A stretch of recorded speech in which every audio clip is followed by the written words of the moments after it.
We are the nerds. We are the nerds of the apocalypse. Ladies and gentlemen, welcome back to Nerds of the Apocalypse. And of course, Stevie B. And it's me, a Christina. That's Xtina's right. Ninja. Very cool. We're back for the NotA Game Report. No Trex tonight. Trex has big job things to do, apparently, for like maybe the next 2 weeks. Who knows? So, we're going to be Trexless. Which is fine. We still got it going. No worries. We've done it Trexless before. We can do it Trexless again. At least we're not naked. We could be naked because apparently it's hashtag National Nude Day, National Naked Day. There almost wasn't a show tonight because I was just looking at the trending tab right before we started, and I was like, "What is this?" And started scrolling. And was like,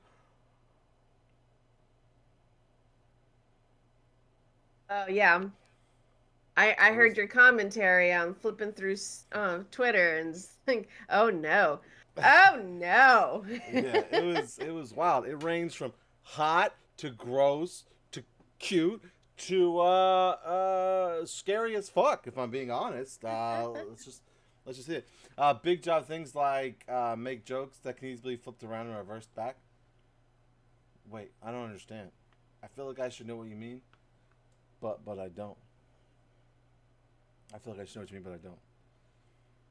I feel like we're taking a shot at Trex, and I love to do that, but I would just wish I was in on it more because I actually don't get it. I'm sorry. Big jokes that can easily be flipped around and reversed back.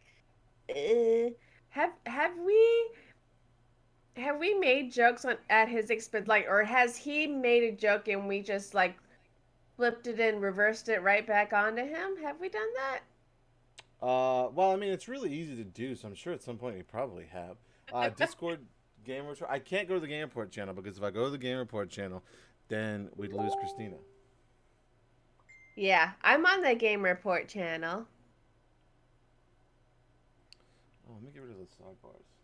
Can we? You can get rid of the side things, right? I think you can. Right. Well, now we just see my big old face plus Discord. Hide members. There we go. That's better. Okay, there we go. Okay, members hid. That person down there is my camera not loading because it's being used here, but that's fine. Okay. To be honest, it's not that much news for this week, but that's fine. We'll truck on, and there are some fun stuff though to talk about. So exciting things, a couple of exciting things, and of course, at the end of the show, we might be talking some wild Final Fantasy 14 stuff. So that's all. It's all over the place. We'll see. We'll see though. We'll see. What have you been gaming? I saw you playing something the other day. Me? Yeah. Let's see. As in, like, how far back the other day are you talking about? Like, I played some more Mass Effect last That's what it was. Saturday. That's what it was. I was. It just happened to pop up. It was like, let you start playing it. Oh, gotcha. Yeah, I played more Mass Effect 2. Saturday. Early morning Saturday. So it was like watching a Saturday morning cartoon. Except sex with aliens. Nice. And those are... Yep. What have you been up to? It's like I haven't seen you guys in forever. Well, it's been what, 2 weeks, 3 weeks. Well, you did pop in when we started the ASMR channel. Oh, let me find some paper.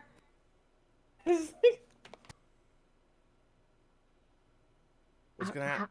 How you guys like this ASMR experience?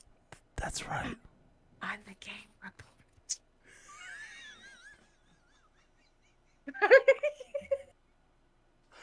Oh man! Someone clip that for Aaron, please.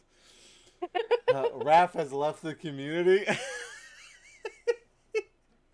Raph's like, ooh, too, Christina. Like, of course, it's been my idea all the time. That's true. It was mostly to mess with Trex. It's the best, and then he got in on it. I think he secretly really likes ASMR.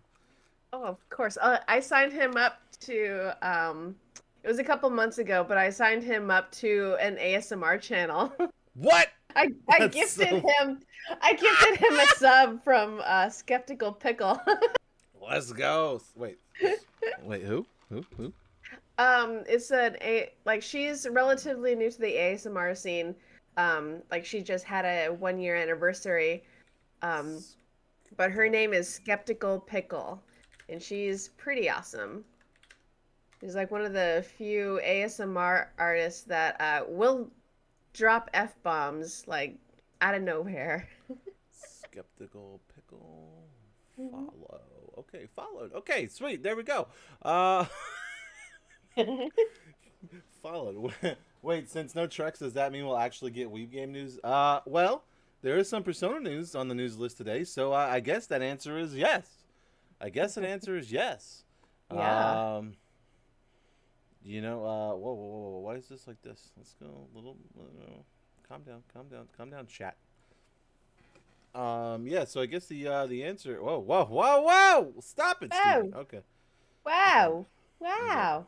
I did it. Yeah, so I guess the answer is yes. And we're gonna be talking some shit about WoW, and he's not here to defend it. That's even better. That's even better. So yeah, that's it. I've been playing God Eater 3 with Trex. Excuse me. I'm sorry, Raph. I'm sorry.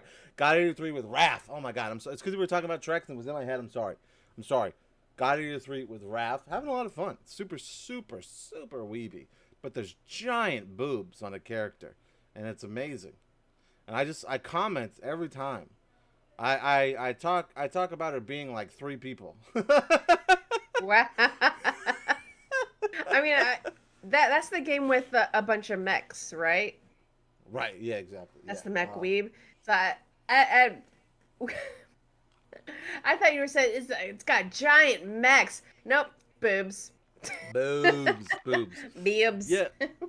Yeah, well, it's not really mechs. It's like it's weapons, and you kind of feel like you got like a wrist thing. You have these giant weapons, and you kind of fly around like it's sort of like Monster Hunter. You know, you have like the weapon picking in Monster Hunter, and you kind of go on the expeditions. It's just like that.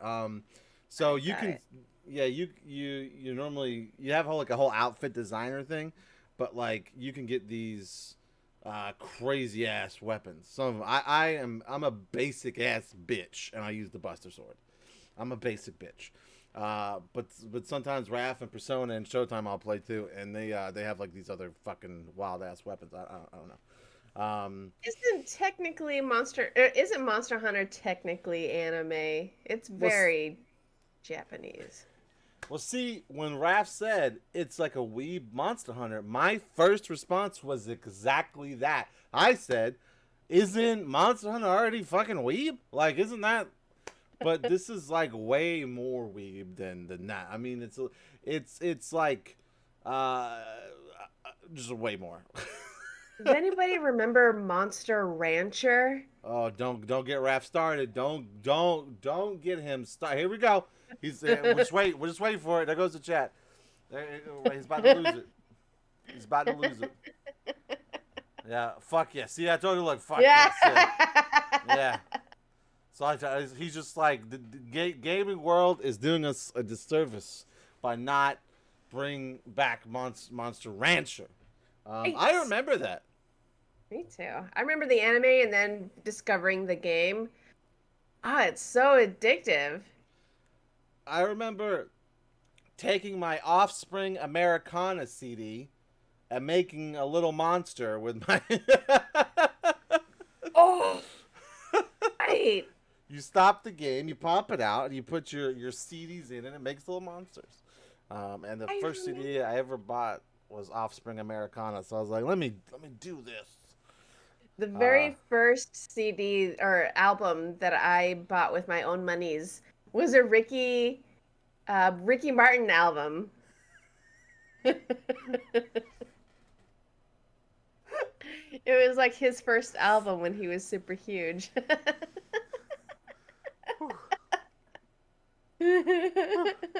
Okay, All right, no judgment. I broke 2 PS2, 1 PS1 thanks to that series. Wow. Ricky Martin from Menudo. Yes, that Ricky Martin, the she bangs dude. She bangs, she bangs. I'm wasted by the way she moves, she moves. He always had his arm in the air. That's that dude, that American Idol dude. Yeah, exactly. Oh man. So that's really been it. I have been in my off stream time, been playing a little bit of Red Dead Redemption 2, but like a mission at a time. Like Yeah. it's like I don't have that much time. Most of my gaming is done on stream. So but that's really been it. Yeah. Streamed Yeah. Final Fantasy 4 last night. That was fun. Nice. Like I last night before bed I played Hades on my Switch. I Oh, nice. Yeah, it was so after you beat the game the first time, um you are the game switches to a new mode where every time you go out into the underworld, going forward, you have to collect bounties. There's like a whole another difficulty that they add to the game, Oh, just to keep it fresh. And I finally, on that mode, beat it again last let's, night, let's and I was go. like, "I'm a god!" I am a god. I love that game. I take breaks, for like every now and then from that, but I come back to it, and it's like riding a bicycle, only better. Whoa, what's going I'm sorry. on? I'm sorry. I'm sorry. I know. I accidentally clicked. I'm so. Everybody, come on, get your reactions in. I left clicked on accident. I apologize for left clicking. Holy shit. What I'm trying to do is, I know last time we did this. All right, okay, relax. Okay, everybody relax. I know last time we did this, I was able focus this person, right? Like, why can't we just? This wasn't here, man. Why? Oh, Am I you're here? trying. Oh, you're trying to eliminate that Yeah, from that view. it's been annoying me here. I'll just do this. Ah. There we go. Well, okay. It's just It's just a... there, there, there, and then I'll just follow suit. Oh god, Oh oh god. god, oh god! I clicked the wrong box. There, I'll just follow suit over here. There, perfect. I'll just make myself a little bigger, and there, and it's perfect. Okay, now we can actually get started. It was just bothering me. There's a damn potato lord in my private hot spring. So I don't know if you know this or not, but I don't know if you know the characters of Final Fantasy 14, but recently, a few weeks ago, I lost the bet. I don't know. I forgot what happened. I don't know. Something happened, and I had to make myself a Lalafell within the community because they wouldn't shut up about it. So I made myself like the tiny little people in Final Fantasy 14. And right before we started, I was playing the game, and so Raph has a house right across the street from our like group house, and I like went into a little like nook, and like I stood there to see if he would find me and wait for him to react on stream. And it obviously didn't take long. He found me almost right away because we're like fucking like 15 minutes in. And they call me a potato because I'm so small, and that's fine. I don't mind being called a potato, even though if you really think about it, it's very rude. It's very rude. All right, so before we get to new releases, this is the part where we talk to our YouTube folks. Now with chapters, which take forever. I was just like, why did I agree to do this? But Yeah. I will, like, it does make it a lot better. So I do feel like it makes people's enjoyment of watching the show. That's fine. If there's some shit you don't want to hear about, you can skip around. That's fine. So if you're watching on YouTube, first off, you're fucking welcome for the chapters. You're welcome. And second off, you can also watch the show live and join all the people like down below, right beneath me. You can come join on the chat here live every Wednesday at 9:30 p.m. Eastern-ish at twitch.tv/NerdsTheApocalypse. We're talking about all the Vidya game things. We're having a great time. Come hang out. And then, after I do this spill, Christina tells us what the new games are this week. Yeah. And I assume this is your transition for me to start saying what games are coming out this week. So I'm just going to start. Such Art is out for early access on the PC. Comes out today. Space Punk's early access as well on the PC. Comes out today. Guild of Dark Steel for the PC and Switch comes out July 15th. The Legend of Zelda Skyward Sword HD for the Switch comes out July 16th. Go! Let's go! Even though I have no idea how it's going to work with just buttons only controls because it was so involved. Yeah, with the motion controls, but yeah. We'll try it anyway. F1 2021 for the PC, PS4, PS5, Xbox One, Xbox Series XS for the on July 16th. Fallen Knight for the PC, PS4, Xbox One, and Switch comes out July 20th.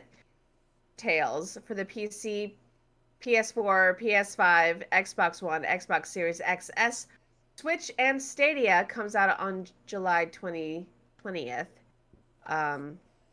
Death's Door comes out for the PC, Xbox One, Xbox Series XS, also July 20th. And that is it. Knocking on death's door. Aaron's excited about F1 2021. Aaron's all about the racing games. Very excited. That's Formula One, right? Yep. Okay. I know things. Look, you know things. So yeah, lots of neat games coming out. So The Legend of Zelda, I think I'm gonna wait for a couple of reviews for the exact reason you just described. Yeah. Don't know how those controls are gonna be. Yeah, because I remember it on the Wii, and it was just very involved. And while the Wii had, at the time, pretty good motion controls, it was still very cumbersome. And I don't know. Yeah, I never finished it because of that.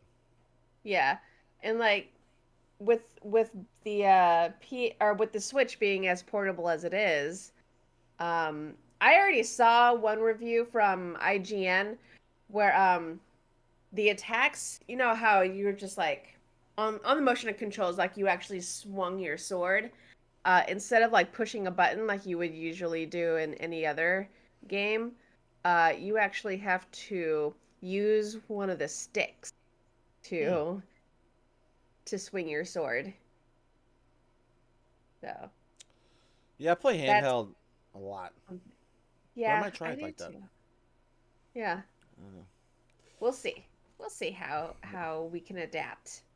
No kidding. I have a $20 credit at Best Buy. I think I'm going to use it to get this. Yeah. One thing I forgot to mention earlier before we get to the first article is I think I sent it to you and Trex. I did get a notification that finally, because I was on the second phase, my Mass Effect Trilogy Collector's Edition box had shipped. The one with the N7 helmet. Yeah. And I also backed the light up Omni tool. So like that, so I'm gonna be like fucking shepherded out soon. I'm gonna be like full shep. And this is one that I pre-ordered from the actual BioWare store. So it comes with dope ass poster female shepherd. Very exciting. Yeah. I mean, it was the same price, and you got more shit. So I was like, I'm gonna pre-order it from here. Yeah, I only ordered the light up Omniblade replica, and of course the route package protection because it was only $8.98. And why not? I feel like I should have fucking done it. Did you not do that? I didn't get the package. Oh no, it's gonna come in half. Oh no. I mean, it's usually fine anyway, but just in case. Well, at least 'Cause- I'm not a kid trying to game in China at night. And why is that? Oh, because China's Tencent says it'll use face recognition to keep minors from gaming at night. And this comes from Gizmodo.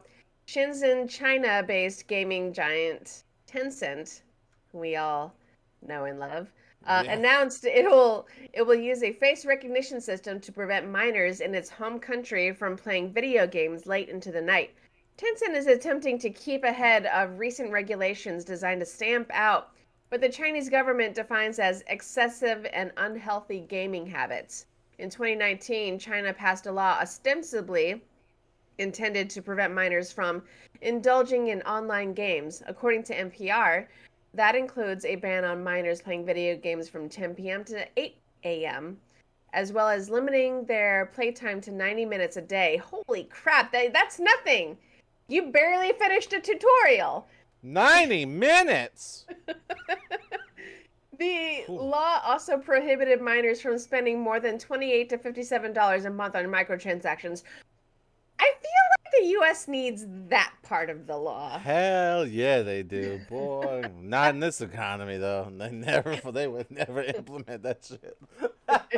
What about my freedoms? Oh. New rules requiring all individuals, regardless of age, to register for games using their real identities and prohibiting citizens from playing games that include sexual explicitness, goriness, violence, good. and gambling were also implemented.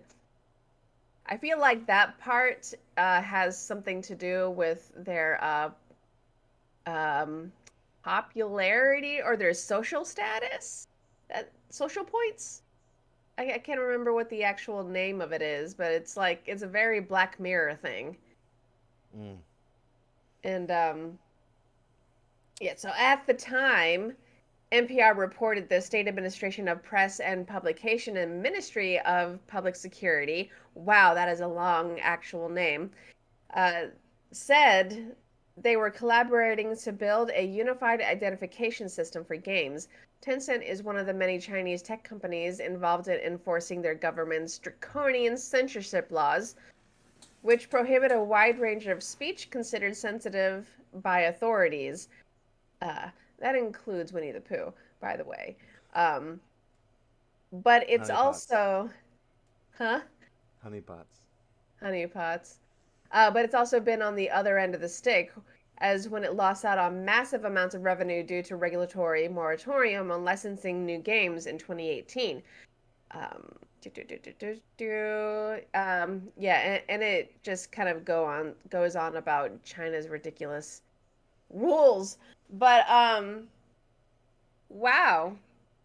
It 90 minutes for just like playing a game, that's nothing. Once again, lawmakers not knowing what the hell they're doing because they don't do it themselves. No shit. Rip Azure in China. I know, dude. Tencent parenting better than most parents. Well, I mean, I wouldn't say it's parenting better. I would like choosing to. I don't know. Look. My son plays a lot of games. I will say that. So does Elena. To be fair, she plays her Switch like constantly. And they do their chores and shit. So it's like, why I don't mind them playing games for a few hours. If they do the shit they're supposed to do. So like, I don't. Thanks Tencent, but no thank you. Like, fuck off. The whole like restricting. See, the problem is that this is all done by like facial recognition, which means China is looking at your devices, determining if you're a fucking child, and then cutting you off, right? So that's the biggest problem, is that the government is straight up spying on children. Like, well, it's not really spying in China because, you know, they tell you they're doing it and they don't give a fuck what you think. So I'm just saying. See, you mean Winnie the Pooh? Yeah, we talked about that exactly. Heather needs that tech. Heather does not need that fucking tech. I don't need her cutting me off. No, because she wouldn't use it on the kids. She would use it on me. No thanks. Tencent indeed. Right prime. I didn't say you, but how about those parents that let their kids play GTA at age 10 or spend 300 easily on Fortnite at age 15? That's a very good point. I mean, that's a great point. But it shouldn't be Tencent's job to handle that shit. It should be a parent's job to handle that shit. I've never understood that whole thing, like people like getting mad at the gaming world or sellers because they let their fucking kids buy GTA. It's like, well, did they let your kids buy GTA, or are you not paying attention to your kids fucking playing GTA? You know, there's a big difference, right? There's the same thing with movies and music and shit. Like, it's all about your parenting. No judgment on your parenting style. It's all about your parenting style. I will say this, and I think I've said this on stream a few times. When I worked at GameStop and a parent was clearly buying GTA for like a very, very young child, I would be like, this game is rated M for blood and gore, strong sexual content, mature theme. Are you sure it's okay for your child to play? Like, I make sure the whole fucking store heard me. And it was 50-50. It was really 50-50. Sometimes they'd be like, yeah, they fucking watch Game of Thrones. Who cares? And I'm like, all right. And then there'd be some parents that would like look at their kid and be like, "Did you just try to play me like a bitch? You just try to play me like..." They was like, "Go put that fucking game back." Dude, I will say that there are some kids' days that I fucking ruined because they were like one scan purchase away from getting the infamous GTA 5, and this guy fucking ruined it. That's probably. Oh, Stevie. You ruined that child's life. Yeah. I'm on someone's fucking kill list. Like, at this point, like, they're like 23, 24, and they're like, that fucking guy at GameStop. I'm gonna find him. If you're a kid and you want something as, as adult as GTA, become an adult and make money and buy the game yourself. I know that it's going to take a long time, but it's not like the gaming world doesn't remake these games every other decade. That's true. Denny loves doing that at GameStop ruining a kid's day. Yeah, it's fucking great. If you don't agree with others, oh well, individuals need to decide for themselves. That's true. Stevie B customer service. It's rated M from a 2. Yeah, it was one of the highlights of my day. It's not gonna lie. Yeah, but that being said, I wouldn't want any fucking like, Tencent isn't the government. It's a fucking company. Like, I wouldn't want a company decide. That's like Microsoft deciding how much gaming time you can have, or PC time you can have, or what the like no, fuck off. And then using facial recognition. I mean, it's one thing. It's one thing for because of course China has a different set of rules, but isn't Tencent kind of dictated by the government in certain ways?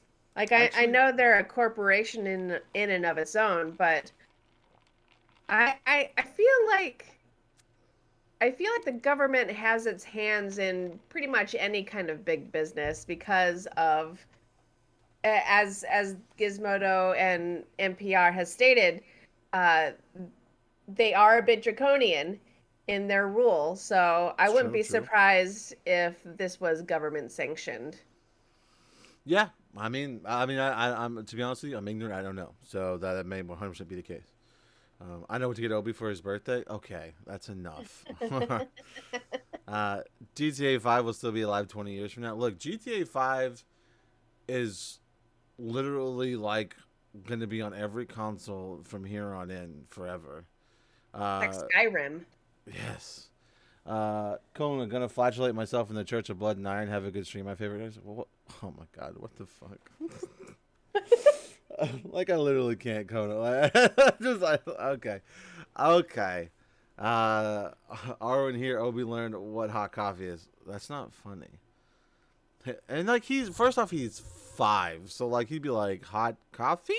Like, he wouldn't even know what you're fucking talking about.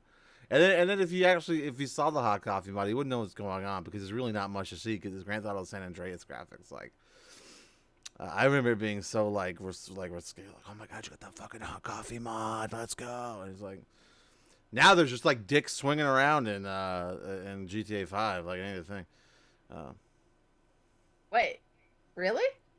Yeah. The one of the characters, like, he fucking stands up and it's just, you can just fucking see it just chilling, just pops up. There it is. It's a little like misshapen, so like it doesn't look 100% like a dick. So like so they could get away with it, I think. But like it's obviously meant to be one. Hey man, don't body shame that. I don't mean. You're right. My bad. I'm learning. I'm sorry. Speaking of learning, we don't yet know, and we'll learn later, what the 7 new projects tease for the Persona 25th anniversary. Hey man, you're getting better at this. I'm learning from the best. Well, I'm learning from the best. What can I do? Over at PersonaCentral.com by someone simply known as Reggie. In September 2021, the Persona series will be celebrating its 25th anniversary. I just recently found out about Persona. Apparently, it's been around forever. With over 15 million copies sold worldwide, Atlus would like to express its sincere gratitude to all the fans who have supported them for so long. And such numerous preparations are being made, such a commemorative merchandise, various events, collaborations, and of course game information. Both Atlus Japan and Atlus West say to please look forward to it. Among the announcements, 7 different Persona 25th anniversary projects are set to be announced according to the Special Teaser website, starting in September 2021. So it'll be a little bit before we hear any of these announcements, it seems. The last of the announcements project is set for an autumn 2022 reveal. So on the special website following this image, these are 5 subsequent images of the below in a column. Yeah, it's all coming soon. Question marks. I'm sure that they'll slowly start to pop images in there. Persona team producer and director Kasasa. I'm so sorry. Wada. Where are you? I lost you. If you go down a little bit past the first 3 question marks, yeah. Kazuhisa Wada. Thank you. Had previously teased exciting plans for the Persona series in December 2020. Wada had made a similar mention in December 2019, which he said the team was carefully planning steps to celebrate the 25th anniversary of Persona in 2021. The excited plans that have been teased for 2 years now will be set in motion this September. Okay, so one of the 7 products will potentially be Codename X, a previously teased mobile game inspired by Persona 5 and officially licensed by Perfect World Games. Seemingly announced earlier than it should have been, the game's official reveal has not been made yet, right? So that's one of the things that leaked. Persona 6 practically confirmed as well through this, as some of the merch has secret on cover art and protagonists as well as job listings. Okay. Whoa! Okay, TV, just resubscribe for 2 months. Thank you so much. Hope this makes your day better, baby cakes. I love you. Thank you so much, OK TV. Oh, thank you, OK TV. I love you. I work with him. He's a friend of mine. I love him. Kisses. Okay. Hi. Luckily illustrated by... Okay, so yes, there's some illustrations here. So there's merchandise. Instead of 25th anniversary, commemorative merchandise has been announced for the Persona series. Now available to pre-order on the online Atlas D shop. So you can go there. The merchandise includes keychains, acrylic stands, clear files, a desktop calendar. Let's go. A pin badge and more. Some of the merchandise that stands out. Oh, yeah, so they show the acrylic stands here. I'll post this in the chat so you guys want to see the merchandise. Pretty dope. Yeah. I mean, it's all in Japanese, but this... I'm pretty sure we'll be able to, or the U.S. will be able to get some of these. Let's fingers crossed, right? Fingers crossed. It's big in the West. It's becoming big. Yeah. I'm pretty sure we'll start seeing the acrylic stands because that's a thing here too. So maybe we'll see more stuff. Let's go. It's not a timestamp because we're in the middle of it. Okay, it's not a timestamp. Okay, relax. That's what she said. That is indeed what she said. I literally can't with y'all. There's just times where I just can't. You know who else can't? The Ukraine with the PlayStation 4 farms. What's up? Oh, dude. So you know Ukraine. and I'm typing in the thing now so I can read it. According to Hypebeast, Ukrainian police bust a massive illegal Sony PlayStation 4 crypto farm. Holy cow! And like, if you actually if you could just see what is actually, because you know how these buildings, like some of these buildings have like giant servers. That's exactly what this looks like, but with all PS4s. Um, the Yeah, security just service, yeah, it's insane. The Security Service of Ukraine, otherwise known as the SBU, um, has just reported one of the biggest crypto busts in the city of Vin- oh gosh, Vinicia. I don't know. Vinicia. We're just gonna go with that. I'm not even trying. The the large scale crypto farm was set up in the former warehouse of JSC, Ukrainian long word, where it's estimated to have stolen up to, wow, $260,000 US dollars in electricity from the city. Oh, That's a lot of PlayStations. that's a lot of power running through an abandoned warehouse. The illegal activity is said to have led to power surges, even could have left homes without electricity. The perpetuators used rigged electricity meters to conceal their activity from the authorities. In the bust, over 5,000 computers were seized, including 500 graphic cards. That's where all the graphics cards went! To Ukraine! 50 processors, phones, flash drives, and a whopping 3,800 Sony PlayStation 4 consoles.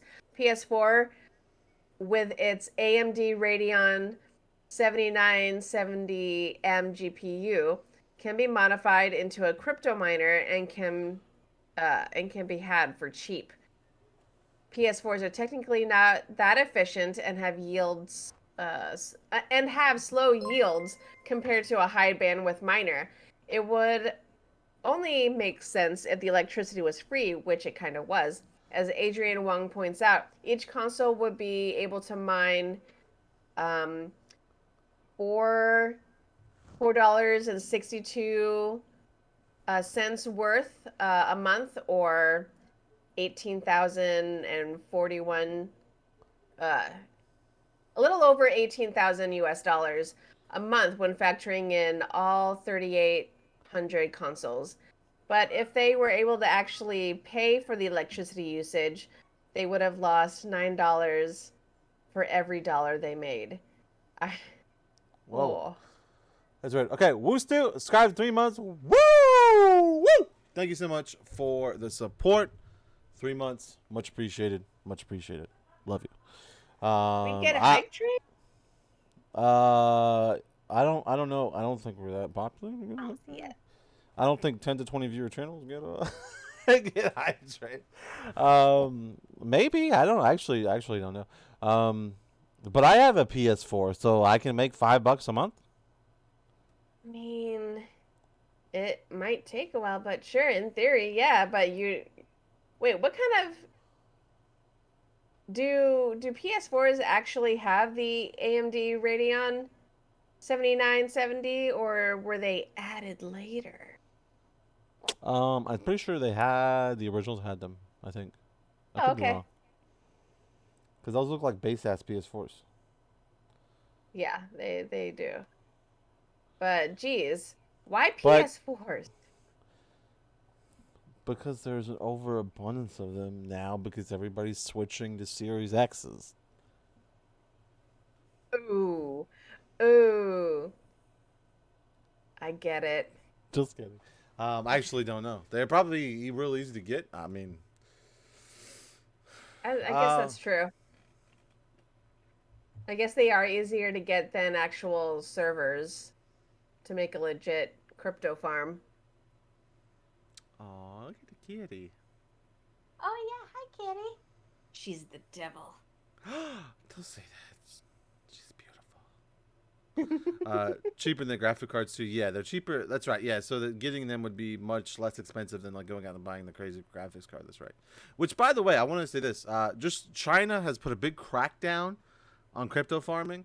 And so now used GPUs are absolutely flooding the market right now. I didn't really put this as an article because I want to get some more information about it before I talked about it. But yeah, they're flooding the market, and they are. But the problem is they're all used, right? They're all from these like farms. But that also being said, it doesn't take that much GPU usage. So it's a gamble if you get one, but I haven't even gone. See, that's another reason I haven't talked about it because I haven't gone and looked to see how much they actually are. I just watched a random YouTube video on it last night. So I want to gather some more information. Maybe talk about it next week. But yeah, they're starting to flood the market again. They're all over eBay, 3060s, things like that. Because a bunch of the China farms are trying to offload them now. So they're all coming back.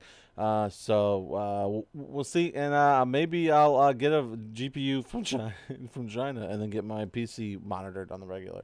But let's be honest, the thing that show up on my PC, they'll monitor it for about 2 weeks, and then be like, all right, we're fucking done. I wouldn't doubt it.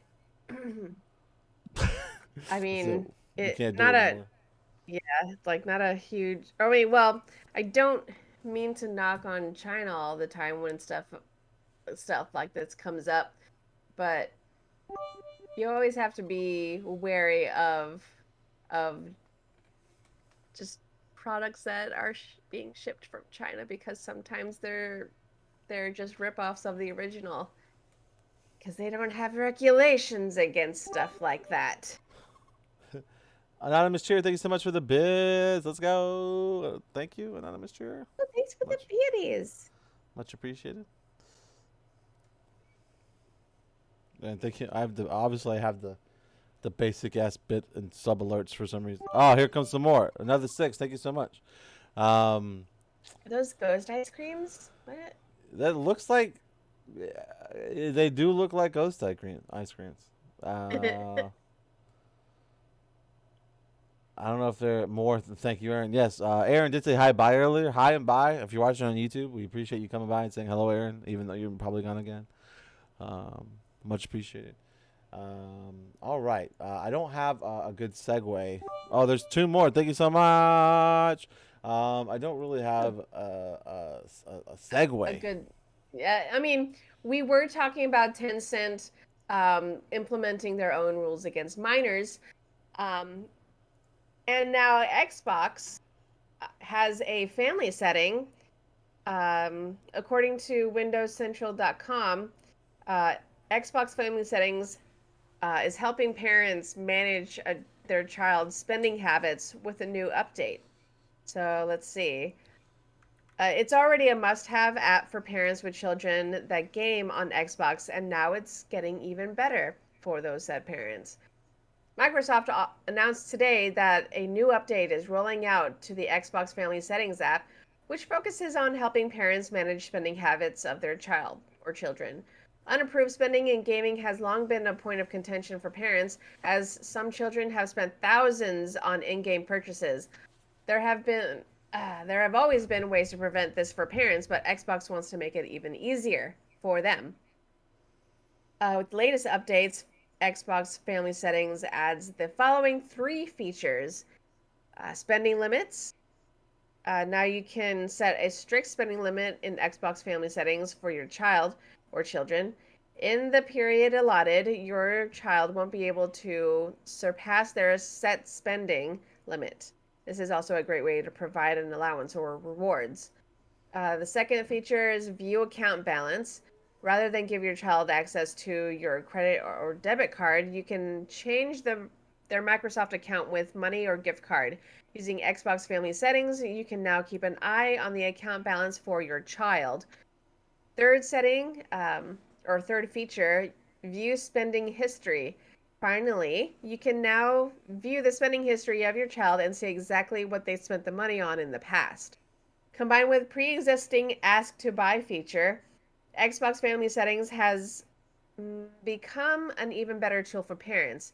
if you want to make sure you're on top of everything, be sure to check out the Ultimate Parents Guide to Xbox, and that's a link on the website. With the Xbox family settings, and the best Xbox kids games, there's never been a greater way for your child to play. I mean, this whole article sounds kind of like an ad, but it brings us back to that what we were talking about earlier on this stream, how kids need to be a little bit more regulated when it comes to in-game purchases, especially when it comes to like Fortnite and all those other games. I've never understood why some parents have their shit set up to not input some kind of code or something it dumbfounds me. I've known at least two I could think of off the top of my head. There's one person I know, their kid spent like $200 one night on Fortnite on their credit card. On Fortnite, just on Fortnite on their credit card. Oh no. And there's another person I know where like their kid like 4, like started ordering fucking movies off Xbox Live shit. They saw some shit and was like, oh, this is Netflix. Let me click buy instead of, they think they were hitting play, but they hit buy and they kept like doing it a bunch. And I'm just like, why? Like mine to purchase anything, it pops up and there's a code that you have to put in. And I'm like, I know, because I'm not, no, like to be fair, my my son and my daughter don't really play the Xbox. Heather does. She plays like Harry Potter, and Lego Harry Potter, and a couple other things. Not very often. But I also have one set up on the Switch. Like there's let's be fair, they're not hard to do. It's not hard to implement this, right? It's just not. To be fact, yeah, it's not hard to do. These kids are assholes, and their parents need to monitor and or utilize the belt. Exactly, like it doesn't make any sense to me. Like it's basic shit. Like it literally takes 10 seconds to set up, and you just have to pay attention a little bit. Like it literally makes no sense to me. I've never understood how this keeps happening to parents. It literally makes no sense to me. You have to be like, I mean, and if you do have a child who like plays on your video game consoles, either theirs or yours, just put in a gift card information in on those machines as the only set payment. And if they try to do something and there's no funds in that card, then they don't get to buy the thing. Then you don't get the battle pass this month, Keith. Sorry, your grades sucked. Exactly. Like, yeah, like parents can use this as allowance if they know that their child is invested in a video game, like Fortnite or whatever. Then they can use that as allowance and just make them responsible for buying digital shit that's not actually physical, that they can touch with their hands, so they get to learn that way. It's interesting. But you're exactly right. There's so many different things that we just came up with right here talking that is easily implemented. So I don't know. Antivis, I'm using my mom's credit card. Well, that's fine. Antivis, you do what you want. But if you're a child and you go into your mom's purse and steal the credit card, then that's up to your mom to handle that situation. I use Trex's credit card. I mean, we all do, really, if I'm being honest. Like, I mean, it's Trex. That's right, indeed. So yeah, that's cool. It's good that they're implementing more stuff for the parents that want to handle the business. So that's good. I don't have to handle the business yet. It's really easy. But my daughter's gonna chill. She's gonna be a chill gamer, a once in a while kind of gamer, like on her Switch and shit. My son, we're gonna have. If I let him sit behind a console all day, every day, he would. So he's already asking for a TV in his room. We don't have a TV in the kids' rooms yet at all. My daughter doesn't care. My son's like, for the love of God, put a TV in my room so I can play Switch in my room. For the love of God. Do it. Now. What's your Now. son Now. again? He's 5. Oh boy. Yeah. He's 5. Just turned 5, too. Hasn't even started kindergarten yet. He starts kindergarten in August. So, You know what? You know what you should do? You What? should go to like a thrift store or a one of those Habitat for Humanity stores, and get him like a black and white boob tube. You can just like that. You have to change the dial or change the channels with a like a switch dial, and you only get TV through an antenna. Make that kid learn what we had to learn. and find the like they still well at least they made him when 360 was out. Find like the aux connection, like and just make him game on that shitty shit. Yeah. It'll be perfect. It'll be perfect. The only issue with that is if I go get a tube TV, then I'm gonna be fucking on it because I have the light guns. I have like the Time Crisis pack for the PlayStation, right? And they don't work on fucking LCDs. They only work on tube TVs. So I'm just like, but it's 2 guns. We can play some Time Crisis and some Resident Evil Dead Aim on the PlayStation 2. You know what?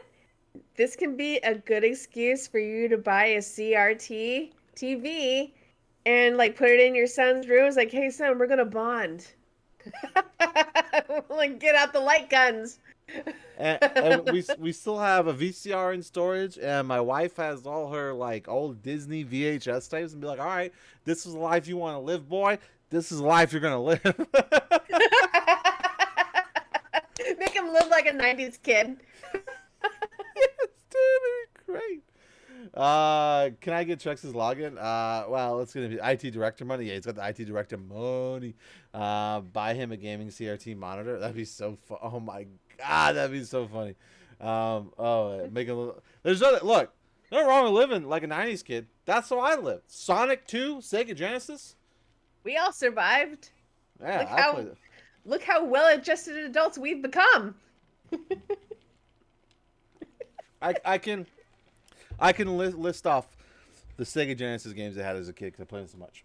Sonic 2, Mighty Morphin Power Rangers, the movie, right? The movie game. Yeah. That's so good because it mixed like the TV show and the movie story together. It's fucking great. Contra Hardcore. I fucking love Contra Hardcore. And then I got Sonic 3. And then the fucking day came. That glorious day came where I rented. I didn't actually ever own it, but I rented it like 15 times. Sonic and Knuckles. And you could fucking put Sonic 3 or Sonic 2 on top of Sonic and Knuckles and play as Knuckles. And those I didn't even know what, like, my mind just couldn't really like comprehend what was happening on my Sega Genesis when Knuckles showed up in Sonic 2. I was shit. I was great. If I ever see, I don't have those games anymore. If I ever see them out on the wild, I'll probably pick them up. If I see them at a gaming or at a comic convention or something, I'll probably pick them up. The Sonic 2 and Sonic and Knuckles, then I'd have to get a Genesis and then I'd have to get a CRT. See, look, I'm about to just rebuild my bedroom as a child. I also had the Power Rangers Turbo Megazord with the cars. Wow. I don't even know what happened to them. I'm so upset. I had all these fucking toys that are literally worth $100 to $1,000 right now. Like, if I had the OG Turbo Megazord right now, I could sell that bitch for like, not that I ever would, but you can get like almost $1,000 for it. That's fucking ludicrous. 90s was not that bad. 90s was not bad at all. To be fair, I'm nostalgic for the 90s. It's when I grew up. So yeah, we were in Nintendo house. I went on a nostalgia trip with Backstreet Boys the other day. I have this like mental bond with the Black and Blue album. You remember that album? I think it was their 3rd CD. Yeah. And Pokemon Silver, because we I'm not trying to get like fucking morbid, but my mom had just split from my dad, and my dad decided to react, or I guess to deal, by taking me on a road trip. She like fucking went to England. Like, she left the country, and so he like responded by like taking me on a road trip to see her family. So like, I had my first compact CD player, and I got the Black and Blue album, and I had Pokemon Silver on my Game Boy Pocket. And like, I just listened to the Black and Blue album over and over again while playing Pokemon Silver. And so now if I ever get in Pokemon Silver or listen to the Black and Blue album, like, they're just like synchronized in my fucking brain. Like, I don't know, it's so strange how that works. There's like, I can't think about one or experience one without thinking or experiencing the other. I don't know, sorry. If you talk about Backstreet Boys, just got me thinking about that, because I have my in my phone, I have my songs set to just like play them all, shuffle them all, and one of the songs came on the way home from work, and I was like, oh, nice. Pokemon Silver.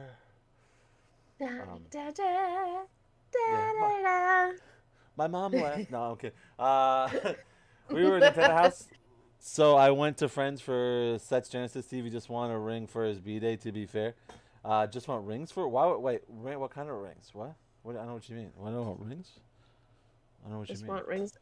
Like the Sonic game? Oh! He just wants rings for his birthday. I know. Oh, I also had NBA Jam, but that's my brothers played that more than I did. And they used to throw my controllers, and I used to get so angry. These are your controllers. They were so much older than me, so I didn't have any power. Really? Yeah. Oh, like power as in, like, not electricity power, but the other thing. Yeah. Got it. Yeah, the hierarchy. Like, I was like, 8, 9, and they were like 15, 16. Like, my oldest brother's like 10 years older than me. Oh, that's the age gap. That's an age gap. He's a lot of fun though, because he like he bonded with me pretty hardcore, and he used to take me to things that I liked. Like, he actually took me to see the Power Rangers movie, and I remember we came home, and his friends were waiting for him, and they were like, his name is Leon. Like, Leon, what'd you do? Nothing. And then I was like, we went to see the Power Ranger movie, and his friends were like, you went to see the Power Ranger movie? He's like, no. He's like, yes, he did. We went and saw it. You don't remember? And so, it was great. Like, shut up, man. He's so mad at me. It's so funny. But I don't know. There's no real way to segue from this. No. But Phil Spencer has a thing to say this week. Phil. Good night. Sorry, my daughter's good night. All right, so our good guy Phil, right? Good guy Phil. Oh, my phone got bright. Phil Spencer. This is at VGC by Andy Robinson. See, I can get that. Phil Spencer compliments DualSense and suggests Xbox could update its controller. Xbox head Phil Spencer has complimented PlayStation DualSense controller and suggested that it might inspire Microsoft to add features to its own controller. Microsoft stuck to a familiar design. It really did. It's pretty much the same exact shit, just little changes, but mostly it's the same. On its Xbox Series XS pad, only making minor changes to design under the hood improvements. In comparison, Sony opted to totally redesign its controller, right? I have my my RE Village skin, but yes, it's much different than the regular PlayStation controllers. Or regular, the older ones, unless you regular. Sony opted to totally redesign its controller with new features such as haptic feedback and adaptive triggers. Speaking as part of the latest Kind of Funny Games cast, we all know Greg Miller. We all know him. Spencer said the Xbox probably wouldn't release any major bespoke accessories such as VR headsets in the near future, but suggested that an updated controller was far more likely to happen. When I think about our hardware roadmap, and I really love the evolution of Liz Hamren's team and the work they've done, he said, we're definitely thinking about different kinds of devices that can bring more games to more places. There's probably some work that will be done on the controller. I think Sony's done a nice job with the controller, and we kind of look at some of that and think there are things that we should go do. We're probably not in the more bespoke accessories place right now, he said. We just look at what happens on Windows and other places and see if there's a unique opportunity for us. Right now, I don't think there's anything that's obvious to me. Earlier this year, Microsoft used a custom experience server to ask Xbox Series X owners if they would like to see any PlayStation controller features made available for its consoles. Asked specifically about the likelihood of Xbox getting into VR or AR space with its own peripheral, Spencer told Kind of Funny Games this was not really something it was planning. We're watching what happens on PC, he said, as it's relative to VR. Specifically, the best experience that I've seen is Quest 2. I just think it's untethered, and ease of use and its capability just doesn't, to me, require it being connected to an Xbox in any way. So when I look at a scenario like that, I think of xCloud, I think of the Xbox Live community, I think of other things of how could we bring content to a screen like that. Whether we do something like that through first-party or third-party partnerships is kind of a second step. Today we think the games that we currently have that are able to run our platform would work there. Speaking in February 2020, ahead of the launch of the Xbox Series X, Spencer stated that Microsoft had no plans to support VR devices with the console. Months prior, the execs attracted criticism of the comments he made about virtual reality, which some perceived as being dismissive of the technology. He called VR a relatively niche and isolating format that doesn't fit with his vision of gaming as a communal pastime. The Xbox had later clarified his comments, saying that he loves that the game industry is pioneering in different fields while knowing that VR is just not our focus. There's no denying from someone who has played both consoles a good bit that the haptic feedback on the PS5 controller is fucking amazing. To be fair, it depends on how it's implemented in games. But Sony's first-party games use it and use it well. Without a doubt, they use it well. I can't remember the name of the game now, but the robot game that comes with the console used it. It was fucking phenomenal. It was so amazing. Astrobot. Oh, okay, Astrobot. Yeah. So, it's really good, and I can totally see Xbox borrowing that technology and implementing it in their controls. And I think it will be a good thing, and it's good. What's good about it, especially for third-party games, is they're already going to have developed for haptic feedback, right? Sure. So why not fucking throw it in here, and then they can make development for both. But I think he's just, I don't know.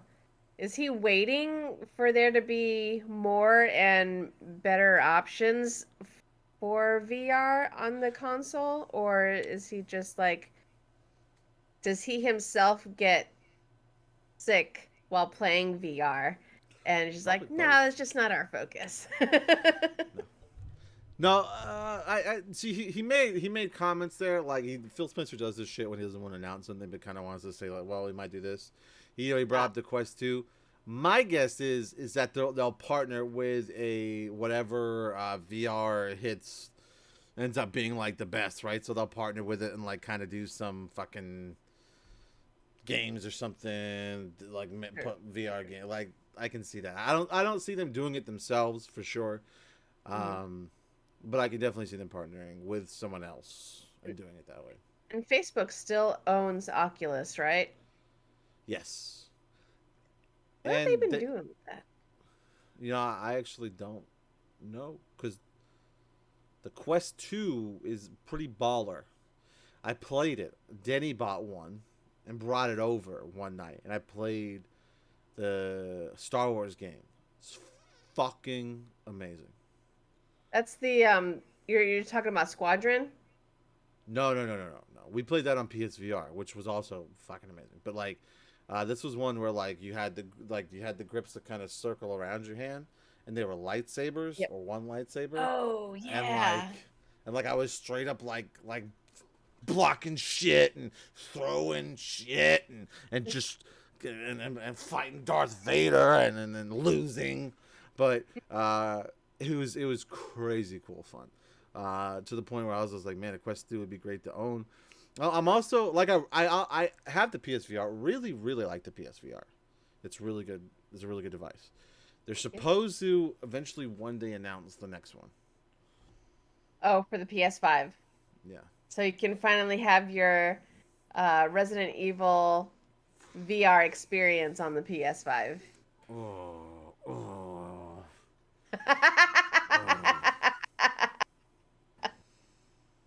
I knew that would get you. Although the Quest 2, Resident Evil 4 VR is coming to the Quest 2. Interesting. I told Denny I was just going to take his. With original RE4 graphics? I saw some gameplay, and it's a little updated and kind of altered a little bit for the VR space, but it looks pretty much the same. Gotcha. Which I'm excited about. Of course, I'm excited about that, right? It's fucking got Resident Evil on it. You have a pile of shit, be like, Resident Evil, the shitty shit. And I'd be like, I'm gonna buy that, please, and I would get it, so. Speaking of RE4, during the summer sale while it was still going on, I actually bought Resident Evil 4. When's the stream? I need to know.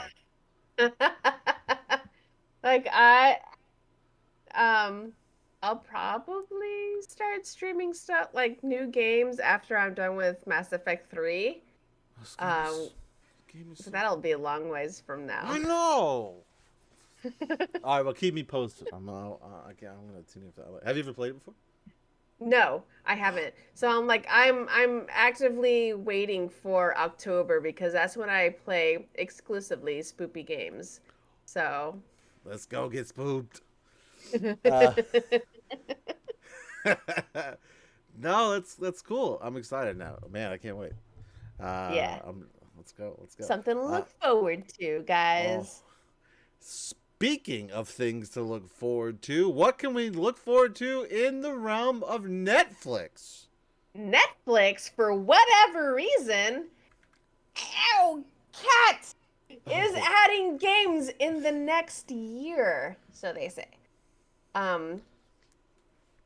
Kotaku reports that it was hinted back in May, but just became a bit more real. Bloomberg reported that Netflix is planning to add games to its subscription service sometime within the next year.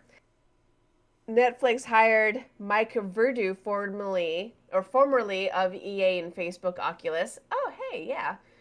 A friend of mine who used to work for the same companies worked under him, as vice president of game development, which certainly implies Netflix is looking at creating its own games rather than just licensing out others. Though it like it does with its current lineup, it would likely do both anyway. Quote, the idea is to offer video games on Netflix's streaming platform within the next year, the story says, while also reporting that the company doesn't currently plan to charge extra for the content. While this may initially seem like a weird move for a company that made its name with movies and TV, it makes a lot more sense when you consider Netflix as a media company that pictures itself at war not just with Amazon Prime and Disney Plus, but with anyone who is trying to sell content that's played in a living room TV. Okay, Netflix, you do you. Netflix executives have no doubt been looking at Microsoft's growing success with the Game Pass platform and thinking, yes, this is something that we could be doing too. Yeah, and making millions and making millions and billions from, just like Amazon have done and fucked up, just like Google has done and also fucked up. The good news for Netflix shareholders, maybe if they know what's good for the market, the more this industry starts leaning towards subscription-based services, as a means of generating revenue, the more dangerous this all becomes to us, the people who actually pay for these things. The people, oh, yeah. Let's see. Take this recent Gama Sutra story, for example, which shows Google is about to start giving developers a cut based on how long people play their game. What? Hang on. If a game, wait, hang on. Let's move over to Gama Sutra for a second. Stadia to give devs a cut of Stadia Pro revenue. Oh. Not cut as in cut from their paychecks, but a cut if the game is successful. Whoa. Okay. Whoa. It was almost really bad. That was almost really bad. Okay. So that might be how TV series are judged, but is not how video games work, and will clearly prioritize the development of long grinds over shorter, more impactful experiences. We're in danger. Now, this is like, of course, speculation and opinion based here. We're in danger of heading that anyways, given the metrics Microsoft must be sitting on from Game Pass, and that Google would have also looked to institute that policy in the first place, but Netflix getting in on the action just feels somehow worse. And maybe not worse, but just weird. Because them just doing interactive TV, like what they did with Black Mirror and maybe one other TV show, just felt weird in and of itself. And it was like, what are you doing, Netflix? What you doing? Cut it out. Why? But yeah, this actually makes sense when a friend of mine was like, "Yay, I'm not working for FB anymore." I was like, "FB as in like Facebook?" Because she used to work for Oculus and EA separately. So just like, this makes sense. What she was talking about earlier. But yeah, what do you guys think? Because I don't really know what to. I have no idea how this is gonna turn out.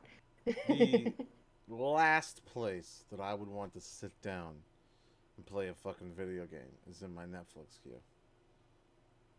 This shit, like I don't know. I mean, let's see how it's implemented, and of course, I mean they clearly have like the streaming infrastructure, you know, but do they have like there's a big difference in having the infrastructure to stream movies and shows as compared to games, you know. So we've all learned that streaming games isn't the easiest thing to do correctly, and at the end of the day, until our country's infrastructure gets better across the board, which is never gonna fucking happen, this is gonna be a very difficult thing to implement anywhere.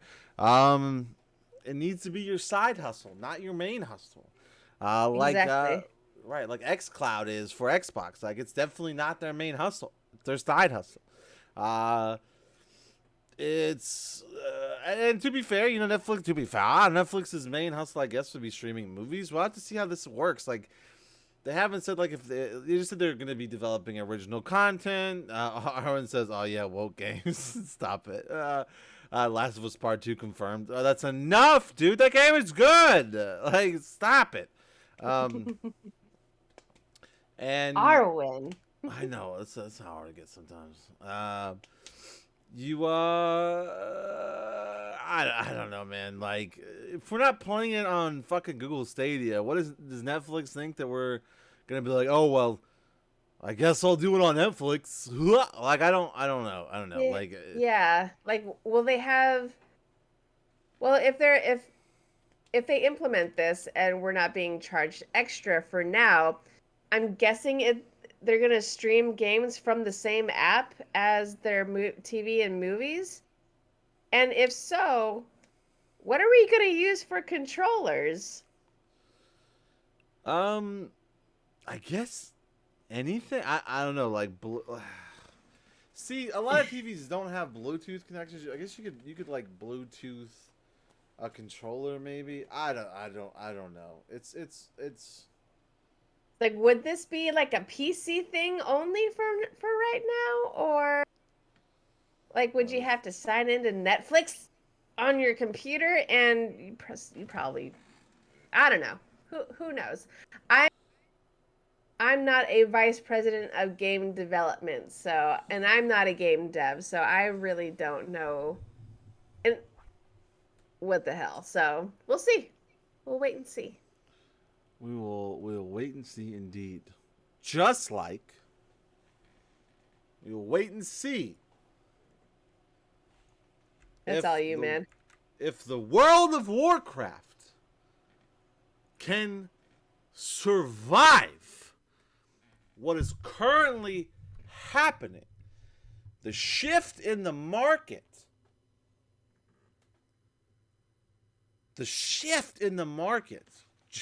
just you wait, just you stop it. Don't get me to sing.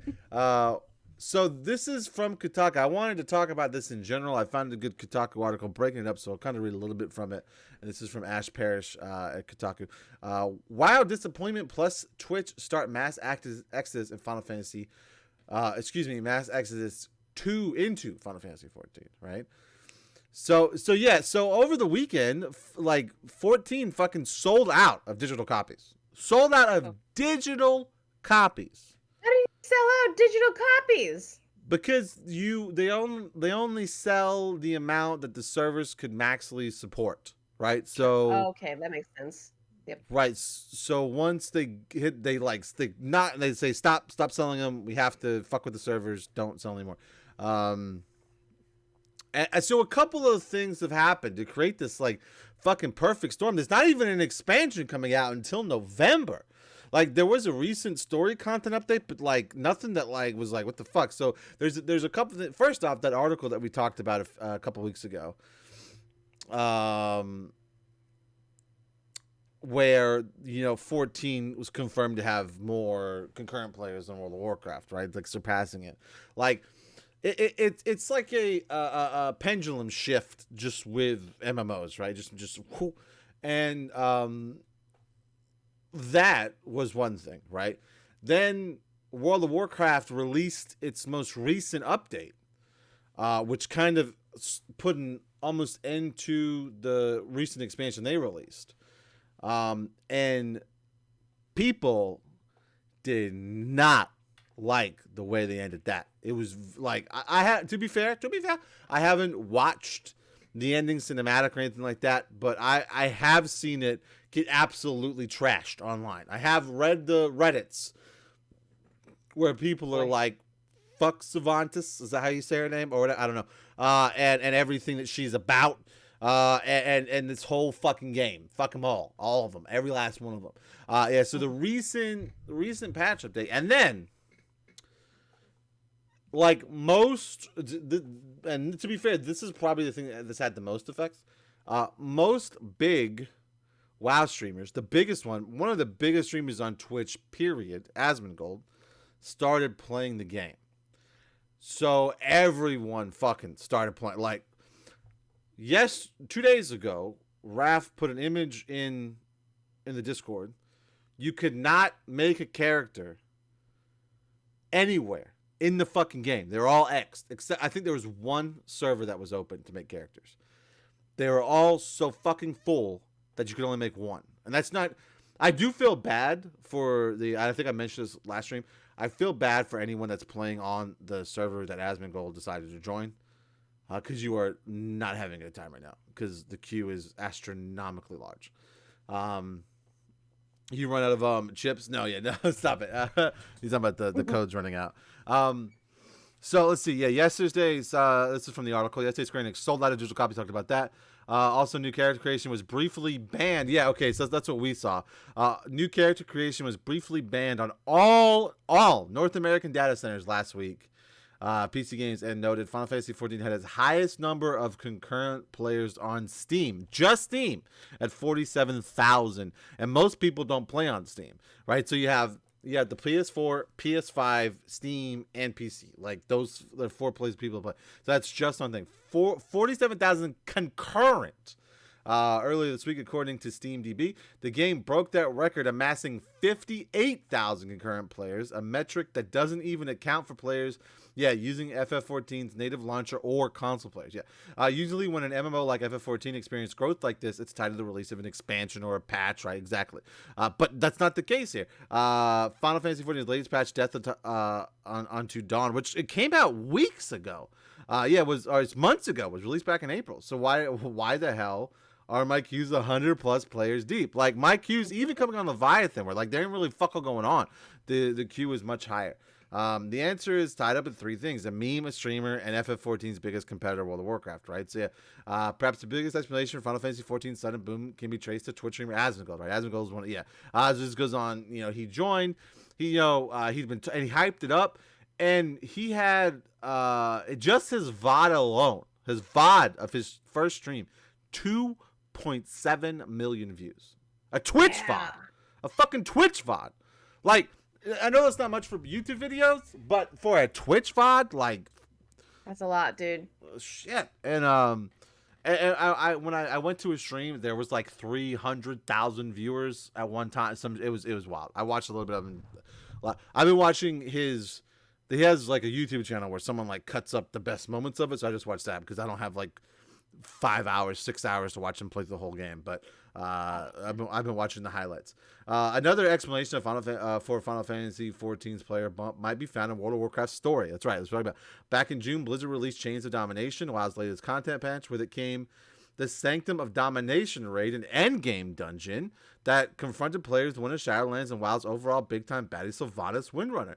The ending cinematic for that raid was a huge letdown, an incomprehensible mess of a story that ended on a cliffhanger that won't be resolved until the next patch in the far-flung future. It took them like a year to release this content patch. When Blizzard released a video of the raid's final cinematic on YouTube, the downvotes were more than 3 times that of the upvotes. Hold on, I'm going to go. Let's see what this is right now. It's probably going to start, so you guys might hear some loudness. Sorry. Unlisted? Oh, shit, they unlisted it. It has... it says unlisted. The link is just in the article, I think, so I got to it. It currently has 15,000 downvotes and 4.5 thousand upvotes. So that number has changed a lot. When Blizzard released, Okay, so the latest misstep seems to be a lot of players' final straw, according to Polygon reporter and WoW expert Case Marshall. Fans feel frustrated because they're on a slow ride through a mystery town with little payoff or explanation. They said the giant cosmic scope and Thanos-level villainy doesn't help either. There's stuff to like in Shadowlands, but it's drowned out under the main plot. Wow, that's tough.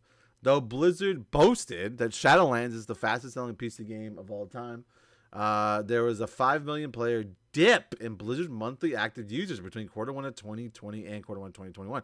That doesn't necessarily mean WoW users, though. That's just Blizzard users. But let's be honest. It's mainly WoW users. The final culprit in the great Final Fantasy XIV Awakening is a relentless campaign to get new folks to play the game. And this is the meme they're talking about. And we meme it on our stream on the regular. Yeah. Right? We meme it regularly. It's like the Heavens Ward, right? Like the whole I can't remember the exact words. I don't know if Raph's here. Raph, would you mind putting the entire thing in the chat? It helps that Final Fantasy is generally a damn fine MMO with a community that has a reputation for being the best MMOs have to offer. The community is really good. I rarely meet an asshole. Let's be honest. The biggest asshole that someone meets in Final Fantasy XIV is me or one of us. Let's be real. I'm just being honest. I'm not even really that much of a dick to strangers. I'm a dick to all of you in the game, but not really to the strangers we play with. I try not to be. I don't mind being a dick to you guys because you guys are generally dicks to me. So it's a mutual dicking. Wait, that didn't sound right. I didn't mean. No. No, that didn't sound right. I apologize. Yeah, for now it seems it's Final Fantasy Orza, and we're all just living in it. In April, Square Enix announced Final Fantasy XIV amassed 22 million registered players. That bonkers number is only going to grow when Final Fantasy XIV's newest expansion, Endwalker, releases on November 23rd. It is ludicrous, the shift that Final Fantasy XIV is making in the MMO market space. I never thought it would. I'm going to be honest. I really enjoyed the game, but I never thought it'd surpass these kind of levels. Last expansion being really good, and their constant content updates and their community really does make it a great place to play. The biggest issue, I guess I'd say, with the game is the fact that like everything worth doing in the game, literally everything, is locked behind an MSQ, right? It's a main story quest, or is it something else that they? I say it wrong. It's main story MSQ is what we call it, and and it's long. It's really long, especially now when we're like 4 games deep. And the first one especially is really long. They even went in and shortened it, and it's still long as fuck. And but once you hit the first expansion, the story starts to get really, really good, and it kind of amps up, and you're like, okay, you're into it. But like there is a genuine like slog you have to go through in the beginning of the game. Like you enjoy it because you're learning everything, and then there's like about 80 to 100 quests that you have to go through before getting to the first expansion. Yeah, exactly. It is rough, and any player will tell you you have to power through it. It took me a very, very, very long time to power through it. I'm not gonna lie. I left and came back a bunch and then when I finally got to Heaven's Award, I continually played because of how good it is. But and it does have a fantastic overall arching story. It really does. It's a great story. Unless you're Aaron, who skips everything and doesn't know shit, right? She just skips all the cutscenes. Now, you can skip everything if you want. You can even buy skip potions to where you skip through the story. If you really don't want to be a part of the story, you can skip it. Already did that. I don't know. I've always wondered. Do you have any interest in MMOs at all? I've never heard you talk about MMOs. Oh, I just never really had the time for MMOs, and I definitely don't now. And it's just not really anything that I've been interested in because it is time consuming. And yeah, and just like back when WoW was really popular, I didn't even have a PC to play it on anyway.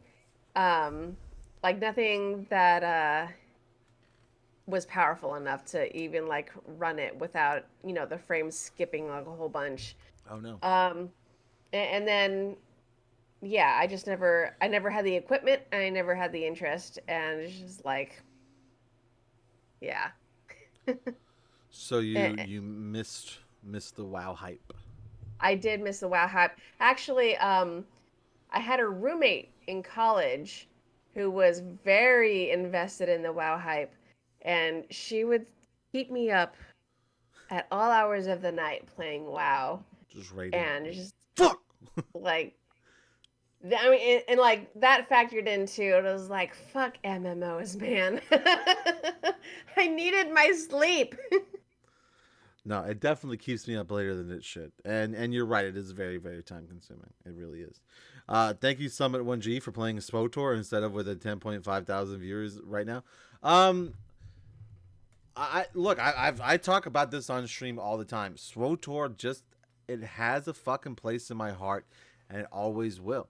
I mean, I think I went through my hierarchy of MMOs. I think I went through that last night or the night before last. I don't remember, but it definitely is like 14 SWOTOR, DCUO, and then WoW. Like, I have more invested in. Well, I don't have more invested in DCUO than I do WoW. It's about the same. But if like someone was like, Stevie B, would you rather play DCUO or WoW? It would definitely be DCUO, and mainly that's because like I'm still linked to it with treks and stuff. It could be that, but like, I don't really have any. I've tried to go back to WoW a couple of times. I just don't have any interest in it. It's really hard when you play perfection like 14 and you go and play like the mediocrity that has become World of Warcraft. It's very frustrating. Yeah, I just watched that end cutscene that we were talking about earlier.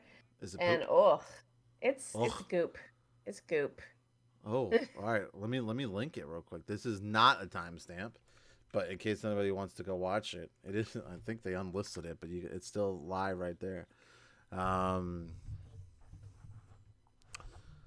Yeah, probably as long as you have the link, but because I was able to watch it, but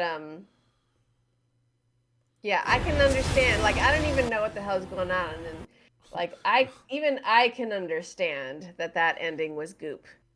I just accidentally pushed play on it and it was like really loud, so I apologize everyone that you just got like then okay TV tips 333. Thank you so much for the tip. Okay, I love you. Yeah. I love you. I love you. Oh, I gotta talk to you like this. I love you. Okay. I love you. Okay. Kisses.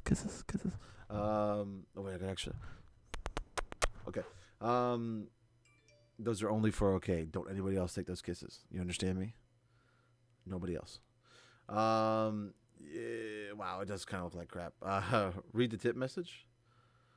Oh my God, are you serious? Dan M. Is that from him? Just the tip. Nah. No. He's referring.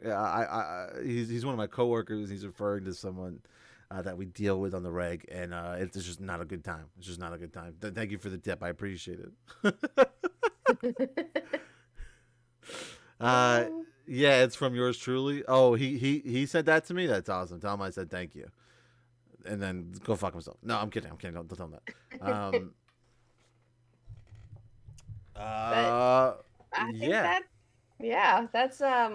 that's all we have this week, really. Yeah, that's it. Something that went on, I think today earlier was WitcherCon, actually. I've seen some shit. I didn't get to see all of it, and it mostly has to do with the Netflix series, but I'm just surprised that WitcherCon was actually a thing. Well, and when it's you have always nice Superman behind you. I know. It's always nice to see muscly Henry Cavill just like geeking out over a video game and like just the IP in general. No, just like Oh boy. I swear. It's like I'm totally normal towards him. Aren't we all? He's a muscly, tall human being. I have him on the wall right over here in Superman outfit. I have the Man of Steel movie poster, teaser poster. Henry Khan was nice. That's right. Yeah. It's good. Yeah, it was dope. I've seen some stuff come out of it. They released some information, some shots of the Netflix series, so that's gonna be fun. The only bad thing I had to say about the first season was that like I was really, really fucking confused as to when everything took place. That's it. Like I was really confused. Like I was like, wait, when and where the fuck are we now? Like what is happening? I was able to catch on. Like everything was being told out of order, like throughout time, but I just didn't know like how long the gaps were. Right. I think I caught on. I think it was episode 3 or 4 when we were in a flashback rather than present because of the law of surprise rule that we get to learn about. But but it's like okay. Yeah. How long does this take place? So now it takes a few viewings to really get it. Which a lot of time for. Yeah, I'm probably gonna go back and rewatch season 1 before season 2 comes out. But that's it. The closure season 2 will definitely avoid that issue since they're past adapting the short stories. Okay. Yeah, that's right. There's like another series coming out, right? Like a different one, like that's like the prequel. They're doing an animated series prequel. Let's go. I'm excited by that. Let's go. I love the new things that Netflix are trying. I mean, besides the video game thing, they're doing like their own like they're partnering up. Well, when they first started partnering up with DreamWorks, that's when Netflix has started investing in like their own animation studios. Like they were getting into animation a lot more, and then anime, which is still weird to me because it's not really anime, it's just in the style of anime. The Resident Evil Infinite Darkness series that they just put out. Oh yeah, have you watched it? I only got to like 2 episodes. What do you think? I just like, yeah, I should have known. Yeah, But I actually I streamed it on Discord Saturday after it came out. I watched it with everyone. I watched all 4 episodes. Okay, so there's a couple of things I want to say about it, right? And I'm probably gonna do like a big. I'm gonna watch it a couple more times and do like a big thing, a YouTube video probably. But I'll just say this about it. First off, and I've said this. I think I said this on a couple streams before. So I'm sorry if you're hearing this again, but I'm gonna talk about it here now on the Game Report. But first off, it was split into 4 episodes. They're about 23 minutes long. It was clearly just like the other 3 animated movies, same length, just split up into 4 episodes. I think that has something to do with like behind the scenes with Netflix and putting a series out or fucking something. But it was obviously one long movie cut up into 4 20-minute sections. Like the length of it is about the length of their previous animated movies, which were. Another thing, Claire, for fuck's sake, drastically, criminally underutilized. We just love to fucking see Leon all the time. Like, fuck. It just really bummed me out. yeah, like I remember in the one of their previous 3 movies, I can't remember which one she's in, but she was heavily featured and she got some action, but it was still boring compared to Leon. Yeah, Degeneration. And yeah, was it Degeneration? Okay. The first one. Okay. Oh yeah, you're right. But it's just like, oh god, just use her. She came before. Well, no, she was at the same time as Leon. But at the same time, at the same place as the Corporal. But like, she was just as badass. Like, for fuck. Yeah. The poster. The first off, she's heavily featured in all the promo art as like an equal Leon, and she's fucking wielding a gun. And she's a fucking Redfield. We all know how badass Redfields are. Right. She's wielding a gun in the promo art. Never once holds a gun in the entire show. The only weapon she uses is a fucking lamp to knock somebody out with. I was like, damn, man. Like, it just really bummed me out. And you're right, she's a fucking Redfield. Exactly. Like, get her a bow gun, a shotgun, a pistol, a fucking M16. Get her something. It's so frustrating. It's so and then the story has this like the story is decent, but it has this problem where they're shoehorning it into the current middle of canon. So like you essentially have to tell a story that won't have any drastic effect on anything ever, right? So that kind of sucks too. It did like end on sort of like a maybe we'll keep this going. It's possible. I don't know. Oh man. I there's so much about it I liked and so much about it I didn't like. And the Claire thing is just like one of my biggest complaints. Like I love that character so much. Like and it just bums me out. It just really bums me out that like we didn't see much of her. She was the first one I played through. The remake came out. I played Claire first. Oh really? Yeah. Everybody was like Leon. I'm like, I mean, she sort of has a better story, right? She's like saving Sherry and dealing with the G-Virus that way and talking to Annette Birkin, and Leon's just like, Ada, wait, Ada. And it's just like, we get it, bro. He had like a huge heart on for Ada Wong in that game. And then she kissed him and he was like, well, guess I'm gonna, this is it. I'm gonna be in love with her for the rest of my life. And he pretty much is. This is it. Yeah. So and he never learns. So 7 out of 10. I did enjoy it. Don't get me wrong. I liked it a lot. But there's a lot to be desired as well. It could also have been a movie, just a movie. It is obvious when you watch like them consecutively how much of a movie it's supposed to be. Like, there was no point in me, like, stopping. I was just like, we're just going to finish the movie. Like, let's just finish the movie. Like, that's all I'm just going to fucking refer to as a movie. Leon this, Leon that. But canon playthrough, she comes right before. Yeah, she does show up right before. She is the first.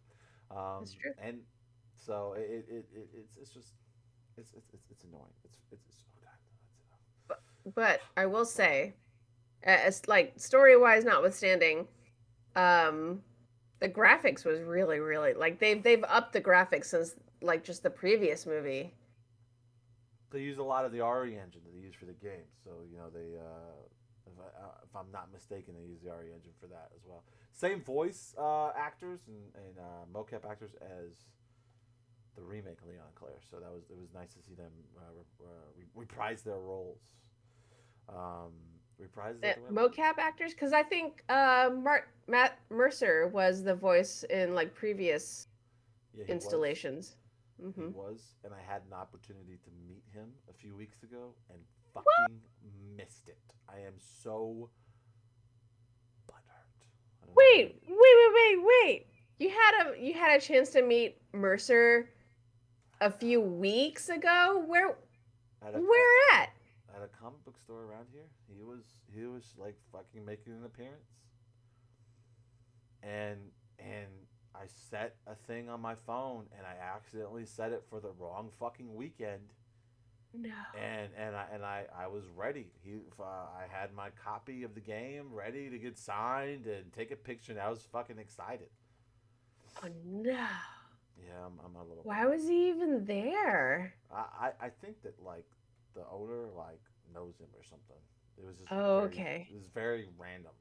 I was like, what the fuck? I know that guy. Yeah. But oh man, like if I'd have known that, I'd have definitely risked my life because I'm not allowed to drive right now because health reasons. But like I definitely would have risked my life to drive up to Columbia and meet Matt Mercer. Yeah, it was I was so pissed that I fucked myself like that. I was like, I'm gonna go up there, I'm gonna get a picture. Resident Evil Twitter's gonna be jealous. It's gonna be great. But I missed it all. Man. Yeah, it's very boring. On that sour note, not really that sour. We appreciate all of you coming out, chatting tonight. We got a lot of support tonight. Much appreciated down the board for all the cheers, all the subs this week, or just today. OKTV, woo, Stu. And then some anonymous cheers from, I don't know, probably Aaron. And then OK Tip 333 via Dan M. So much appreciated. Much appreciated, everyone. We love you. We love you so much. And we will be back tentatively, we should be back next week. You never know what's going to happen, right? But we should be back next week. Maybe Trex list again. We don't know. Trex said definitely not this week. I don't know about next week, but maybe not. So it's up in the air. It is up in the air. But we have fun regardless because you're all here. You never know. Exactly, Arwen. You never know. You just don't. You don't know with us. That's why it's a lot more fun. So don't forget, you can now sign up for a free account up to Heaven's War for Final Fantasy XIV. If you want to do that. Ari, for some reason, just resubbed to World of Warcraft. I don't know why she's done that, but she did. So it is what it is, I guess. So she's having fun. That's all that matters, right? Still gonna clown her though. Okay. Don't forget, everybody on YouTube, you can watch us live every Wednesday at 9:30 p.m. Eastern-ish. If you're watching this late on YouTube, you can watch us live every Wednesday, 9:30 p.m. Eastern-ish, and join in on the conversation that people like Closer and Arwen and Raph Prime and Aaron for a couple of seconds all did, and many others. And bullshit with us and have a good time. Let's go. We have a lot of fun. No stream tomorrow, Friday. I'll be back on Final Fantasy 14. I take that back. I'm not sure when we'll be back Friday. Saturday's stream went really well. Tomorrow I'm going to make a decision of whether or not we'll be back live Friday or back live Saturday. There seemed to be a lot more people available to all play the game on Saturdays. And we had a lot of fun PvPing. We might even fucking PvP again. Final Fantasy Mongol. I know, right? That's right. We're gonna make characters on Cactar where Asmongold is, and then go harass them like everyone else is doing. They actually dropped the ban hammer on a bunch of fucking people that were harassing him in the game. It was actually very impressive. Like there were a bunch of people like trying to like stop him from getting in the elevators by like filling them up and stopping him from getting in the zones, and they were like banning people left and right. Like it was actually pretty impressive. Not to mention, I'm sure he like quadrupled their profits and like made the data center employees have not very good weekends. Just saying. But yeah, so we'll be live then. What are you? I know that you've been kind of you're not feeling that well. So are you streaming anytime soon? Yeah, I'm feeling a little better now because I don't know if anyone followed me on the social meds. I do.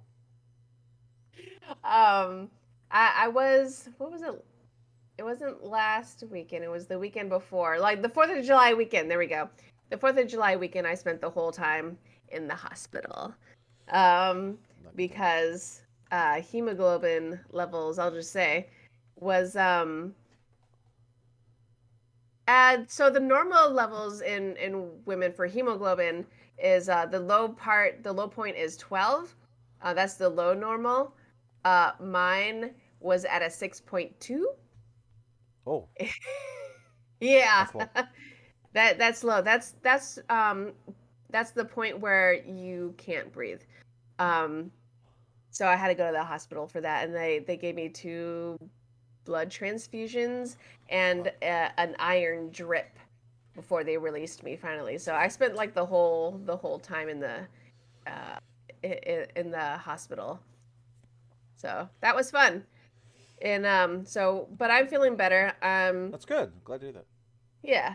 So like my levels are up again, and I'm going to start. I've already started streaming like last weekend, so I'm going to continue that maybe like in the mornings because that's when I'm still feeling more energetic than in the afternoons. But so you'll get to, if you can't wake up at 7:30 in the morning. Whoa! I think that's when I started my last VOD or my last playthrough. It was like, I'm up. I was up at 6:30. It's like I'm awake. I don't have anything to do today. I'm bored. Let's play a game. Yeah. All right. So it's like really Saturday morning cartoons. Only I'm playing a video game. Let's go. So if you can't wake up, I don't blame you if you want to just watch the VOD. Xtina's Twitch channel is linked. I linked it down there, so if you guys have, I think a lot of you mainly do already, but in case you haven't, want to check out the VODs or watch it live, click on that link. And if you're watching on YouTube, don't worry, we took care of YouTube. It's down below, so click that link down below. Yeah, I'm not on YouTube yet. I haven't had the time. It's okay, but your Twitch channel's in the YouTube comments, so YouTube people have to come over there. It's fine. You can click on the fucking link and go to the VODs. Okay, relax, everyone. It's not gonna be that big of a deal.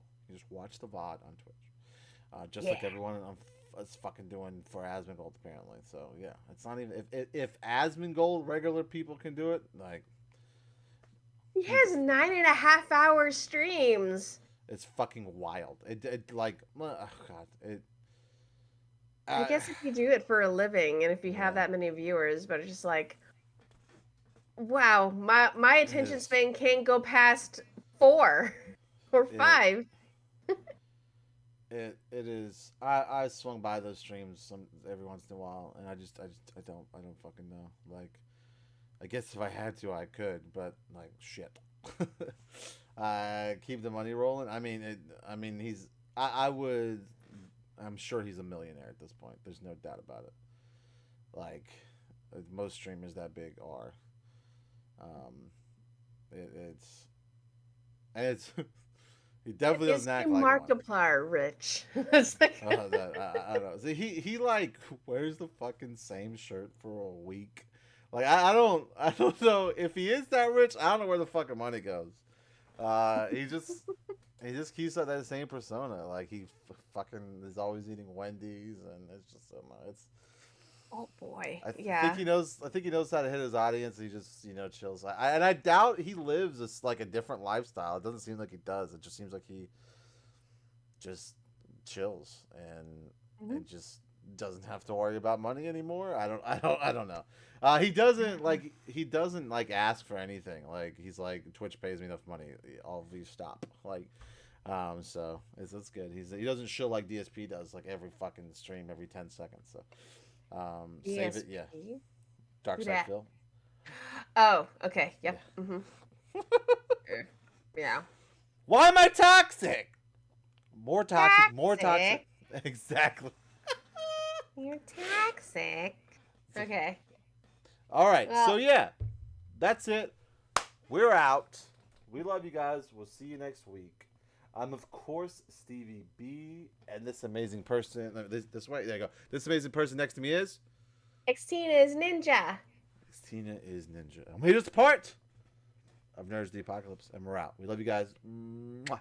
We'll see you next week. Tentatively. Bye.